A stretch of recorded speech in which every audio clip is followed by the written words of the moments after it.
Tonight, the town of Fort Smith in the NWT is in shock after a fatal plane crash. It's about revitalizing Indigenous ways of knowing and being and our traditions and our system. And a brand new justice center in Vancouver is helping Indigenous people navigate the justice system. When First Nations, Inuit, and Métis people thrive, it's not just your communities that benefit, but the entire country. And a boost in funding to help Indigenous people improve their skills training in Quebec.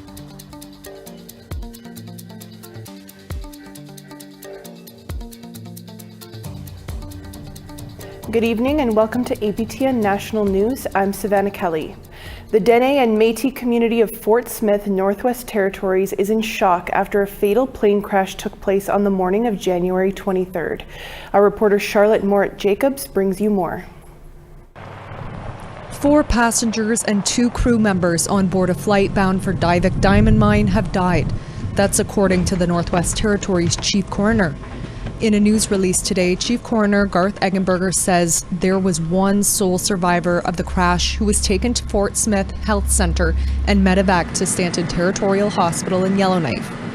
The statement says all family members of all passengers have been contacted by the RCMP. No names were released. The plane was carrying Diavik Diamond Mine employees when it lost contact shortly after takeoff from the Fort Smith Airport runway. The Air Force, RCMP, and Canadian Rangers found the wreckage. The coroner's team was dispatched yesterday afternoon, where they began investigating the Northwestern Air Lease crash with RCMP and the Transportation Safety Board of Canada. Meanwhile, the tight-knit community of 2,200 is grieving. The town of Fort Smith is hosting a gathering at the Recreation Centre today to support everyone affected by the crash. This news release from the town's mayor and council says, "We are all friends, neighbors, co-workers. We understand that you may not wish to be alone right now, that you may want to talk about it with others that are experiencing the same feelings of grief and trauma." Messages of condolences have been pouring in from across the territory, and additional counseling supports have been sent to the community. Charlotte Morit-Jacobs, APTN National News, Yellowknife. Back to our coverage of the inquest into the mass stabbings on the James Smith Cree Nation and in the nearby village of Weldon. Today we're hearing from parole officers who described what took place leading up to the September 4th, 2022 attacks. Our Saskatchewan video journalist Rachel May has more. Parole officer Natasha Melanson took this stand to describe her experience with the killer in the attacks, Miles Sanderson. At the time he was unlawfully at large, Melanson was Sanderson's parole officer. She described Sanderson as someone who opened up once you got to know him, but noted he could become upset. For approximately 3 months, Sanderson didn't breach his conditions, attended programs, and didn't display any signs of abusing substances. Melanson said that she received a text from Vanessa Burns in May of 2022, Sanderson's ex-partner, that detailed Miles forcing his way into her apartment and throwing objects. The warrant issued by Correction Services Canada for Sanderson's arrest was issued as a result. Melanson said there were no indications that he could be capable of the events that took place on September 4th, 2022. Testimonies continue tomorrow, and we're expected to hear from pathologists to explain the exact cause of death of all 11 victims. Rachel May, APTN National News, Saskatoon. There was an update this afternoon from the Enoch Cree Nation in Alberta about the possibility that hundreds of children could have gone missing from the old Sacred Heart Indian Residential School. Our video journalist Chris Stewart has that story for us tonight. From 1898 to 1931, the Sacred Heart Indian Residential School ran on the Saddle Lake Cree Nation. The Ochimawin Abisu Society was formed to recover what they say could be 335 unmarked graves of children who went missing during that time. A year ago, they told APTN that many children died from unpasteurized milk and tuberculosis and were buried outside the school.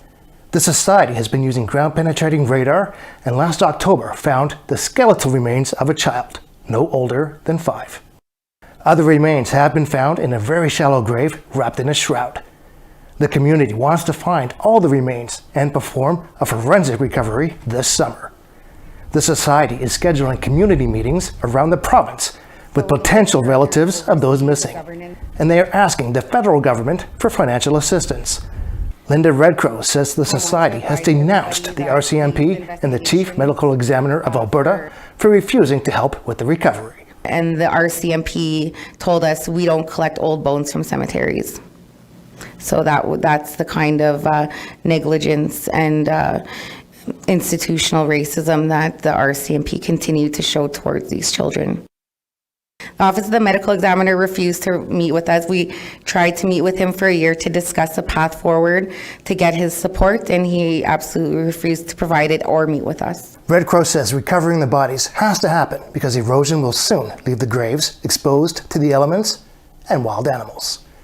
Chris Stewart, APTN National News, Edmonton.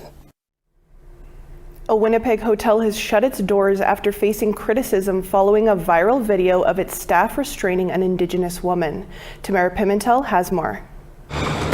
A sign posted to the front doors of the Marlborough Hotel say, due to maintenance, hotel is out of order. It's not clear if the hotel has been cleared of paying guests or if it's accepting new ones. Police could be seen coming and going while keeping the doors locked. The Marlborough is the focus of an investigation following a viral video of an Indigenous woman surrounded by hotel staff. Her hands were zip-tied behind her back. Over 100 people protested in the main lobby on Sunday. According to the hotel and police, she drew a knife and was charged with assault with a weapon. In the comments section of the video posted on social media, the woman claims they were going to take her downstairs while she was passed out in the restaurant waiting for her brother. Let's go! On Sunday, that comment prompted protesters into the basement of the hotel where they broke through locked doors and lockers. The Marlborough houses members of remote Indigenous communities accessing health care in the city. The Assembly of Manitoba Chiefs says they've ended business with the hotel. And yesterday, the Manitoba Kwetenawi Okamakinak says people staying at the hotel could move. A statement reads, "The First Nations Inuit Health Branch has approved your move from the Marlborough Hotel, effective immediately." The Marlborough has not responded to our requests for comment. Winnipeg police say they are still investigating the incident and will share information as their work progresses. Tamara Pimentel, APTN National News, Winnipeg. The province of British Columbia now has 5 Indigenous justice centres aimed at empowering Indigenous people if they have interactions with the criminal justice system. APTN's Tina House has this story. And I'd like to formally welcome you to the Vancouver Justice Centre. That's going to continue to help our people move forward and break that cycle. The new Indigenous Justice Centre in downtown Vancouver is one of 5 similar centres all across BC that offers Indigenous people the opportunity to talk with on-site lawyers, as well as learn about their legal options and resources when navigating through the justice system. With Statistics Canada reporting that in 5 provinces across the country, including Nova Scotia, Ontario, Saskatchewan, Alberta, and British Columbia, Indigenous people make up 42% of the general population that are incarcerated. Indigenous males make up 77.8% out of a study group of 10,000 inmates. We have been able to open 5 beautiful Indigenous justice centres across the province, in Prince Rupert, in Prince George, in Merritt, in Chilliwack, and a virtual centre that provides support to people across British Columbia. And this new location in Vancouver makes it the 5th physical centre that everyone has access to. The province of BC has invested $44 million over 3 years towards the creation of the centres, employing up to 140 people so far. These new regional IJCs, Indigenous Justice Centres, can be sites for dialogue and support for developing justice solutions at a community level. Partnership on local priorities, expand services, and revitalize legal traditions of the nations that on whose territory we live on. Corey Wilson, who is the chair of the BC First Nations Justice Council, says these new centres are a major step forward in helping eliminate barriers for people. The Premier mentioned one thing with the justice strategy, which has been fantastic, is it's two-track. It's not just about revitalizing or rechanging or systemically changing the criminal justice system, but it's about revitalizing Indigenous ways of knowing and being and our traditions and our system.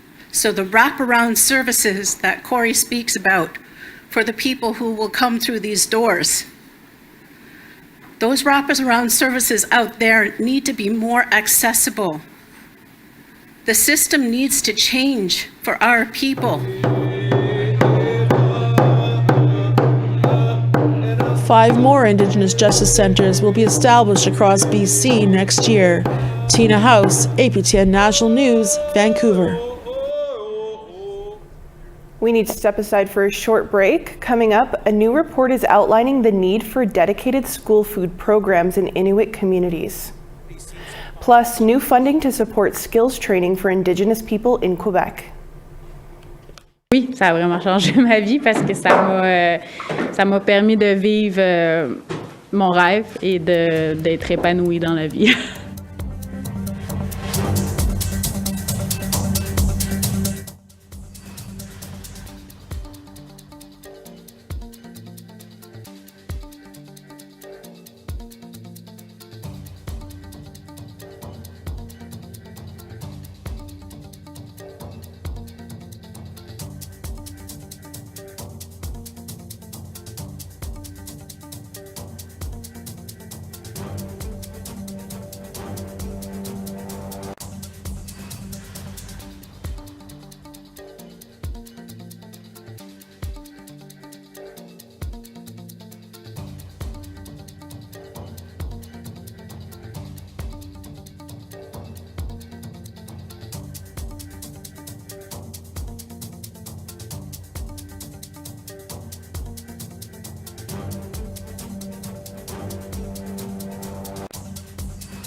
Welcome back to APTN National News.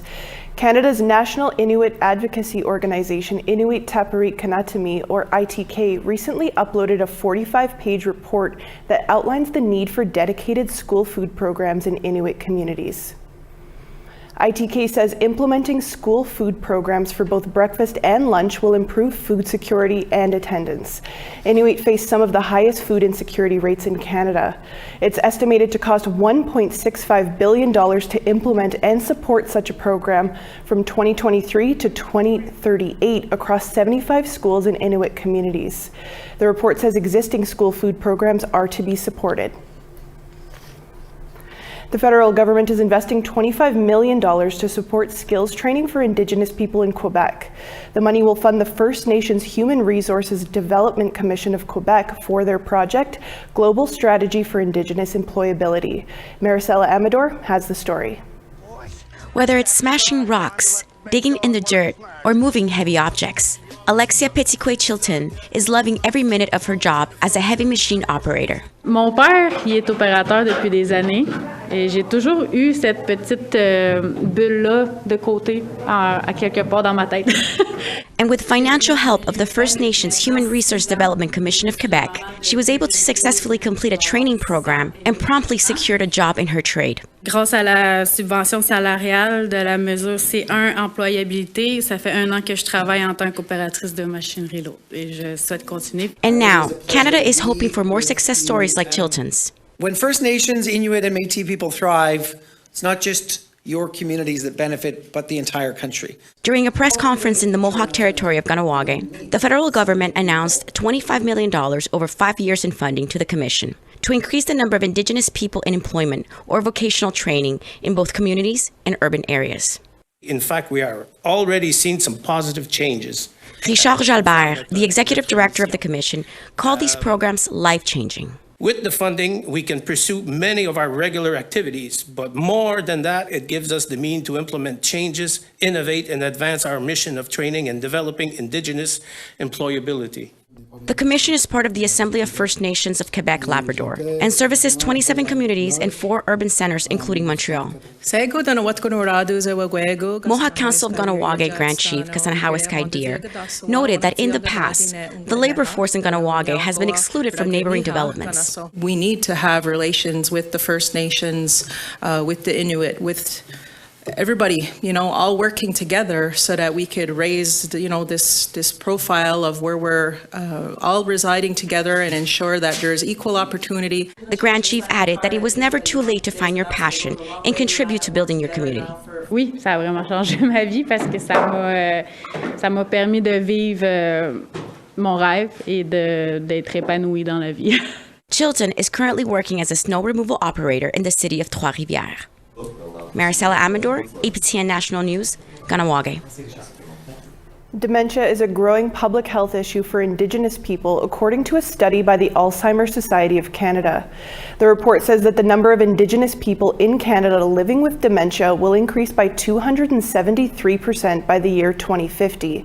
For the general population, that number is 187% increase. Dennis Ward spoke with the report's lead author, Dr. Joshua Armstrong, earlier. Dr. Armstrong, thanks for taking some time for us here. Thanks for having me. The chapter on dementia and Indigenous people states that colonization is a root factor of dementia risk. Can you explain how that works? Sure. I think it's been well recognized by various people in public health that there are a range of different social determinants of health, and when it comes to Indigenous peoples in Canada, colonization plays a key role. In the report, we use a model that really uses a tree as an analogy to show how at the root of a lot of health outcomes are factors like colonialism, and that they have a role to play in health behaviors, education, income, and other aspects of life for Indigenous peoples. What barriers are there in getting a diagnosis and receiving care for Indigenous peoples with dementia, and what's being done to alleviate that? Well, it's quite complex, especially if you're not living in large urban centers. It might be challenging to find specialists or healthcare providers that can provide that diagnosis. So I believe there is work being done to try to improve that. We're also seeing new tools that can be used by physicians that are based in various languages, but also provide a better approach from an Indigenous perspective. And these are tools developed by Indigenous peoples and researchers within Canada. What's something you'd like people to know about dementia? Well, I think I'd like people to know that while age is the primary risk factor for dementia, as you get older, you increase your risk for developing dementia, but there are a range of actions people can take to lower their own risk, whether that comes from lifestyle choices like more exercise, better sleep, better diet, but also working with physicians to make sure that your health issues like diabetes, high blood pressure, hearing loss are all addressed. These factors together can lead to higher dementia risk. So if we try to actively go against those risk factors, we can lower our risk and hopefully have better brain health later in life. Dr. Armstrong, important study. Appreciate you taking some time for us here today to talk about it. Thank you so much for having me. A new professional women's hockey league is creating a lot of buzz. We'll speak with some of the Indigenous players in the league coming up after the break.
Welcome back. Time now for our photo of the day.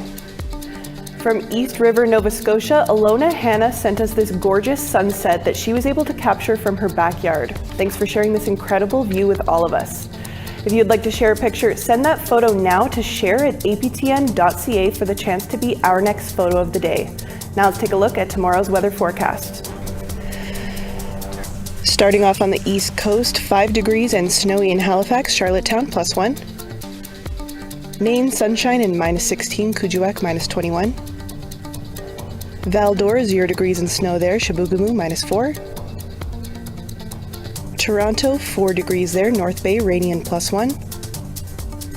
Kapuskasing, snowy, 0 degrees, Thunder Bay, +1. Churchill, snowy and -13, Norway House, -4. Gimli, 0 degrees there, Barons River, snowy and -3. Regina, sunshine, 1 degree there, Yorkton, -3. Stony Rapids, snowy and -15, La Ronge, -5. Snowy in northern Alberta, -14 in Fort Chip, -14 in High Level as well. Red Deer, rainy and +2, Calgary and Lethbridge, sunshine, +5 there.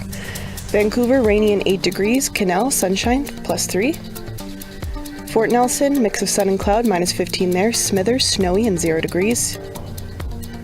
Mayo, snowy and -30. Old Crow, sunshine and -40 there. Norman Wells, snowy, -29. Wauti, -27 and flurries. Paulatuck, snowy and -29. And Nuvik, -33 and sunny. Baker Lake, -30 there. Cambridge Bay, sunshine and -33. Arctic Bay, sunshine, -32 there. And Aglulik, snowy and -29. A new professional women's hockey league is creating a lot of buzz. The 6-team circuit includes 4 Indigenous players, and the Toronto squad has 2 of them. The team was in Ottawa this week, and our Fraser Needham was there. Here's that story. Number 51 from Milton, Ontario, Victoria Bach. Honestly, like words, I can't put it into words how, exciting and special this is for us. And not only like us, but like future generations, aside from just hockey, like the opportunities that this league is going to create. That's Victoria Bach, one of 2 Indigenous players on the Toronto team. The other one is Jocelyn Larocque. Yeah, it's been fantastic. Honestly, we get to eat, sleep, play hockey. It's everything that we've dreamt about. And honestly, it's surpassed a lot of my expectations. So every day I feel grateful and just really happy to be part of Toronto and just looking forward to, every day. Professional women's hockey has been tried before, but failed. But this time seems different with a league that appears to have some serious financial backing and strong backing from the fans. Since games got underway on New Year's Day, rinks have been selling out in places like Ottawa, Toronto, and St. Paul, Minnesota. Toronto coach Troy Ryan says he's not surprised. Like anything, if you do put some financial backing and support behind things, generally fans will support it. I think it's always been a great product, and it's just it's taken this PWHL group to put it in the forefront and get it in front of people. And why wouldn't fans support it? The level of competition is high, and the new women's league contains something not normally allowed at Olympic and amateur levels: body checking. Physicality, both teams. Ryan explains it this way. They also don't want it to be a league that just anybody can play in. You got to be a high-performance athlete. You got to train physically, and you got to be able to play in that type of traffic. Aside from their duties as players on the ice, both Bach and Larocque have the added duties of being ambassadors of the game for young Indigenous female hockey players. It is a responsibility they take very seriously. The way that I see it is representation matters. And, if there's a young Indigenous, child out there that dreams of playing professional hockey, they can look to myself, to Victoria Bach, to Abby Rock, all of us Indigenous players, and to be able to see it is huge. Bach says it is all about being a role model that didn't previously exist in the game. Now them having the opportunity to have a platform where they can, look and watch us play and, get female role models. I think that was really important because I know growing up, I'd always idolize like NHL players, people like Matt Sundin, stuff like that, growing up watching them and not really having any female role models, and definitely none that were Indigenous that played hockey. On the ice, Ottawa edged out Toronto in a close 3-1 game that included an empty net goal. But on this night, it was about more than the results of one particular game. It was about the future of women's professional hockey, which at this moment in time looks incredibly bright. Jocelyn Larocque and the Toronto team are back home on Friday when they take on New York. Fraser Needham, APTN National News, TD Place Arena, Ottawa. And that's all the time we have for your midweek news. For news anytime, head on over to our website at aptnnews.ca. I'm Savannah Kelly. Marcy, Miigwech, thank you for joining us this evening. Have a great night.